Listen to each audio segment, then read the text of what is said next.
Well,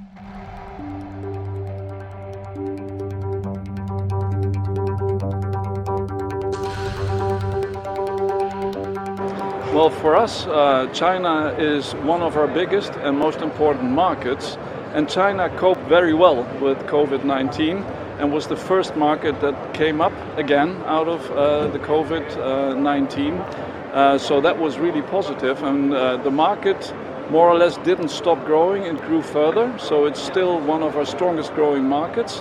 And regarding volume and footprint in the local market with our partners in China, and also with the local production in China and the supplier base in China, it's strongly growing.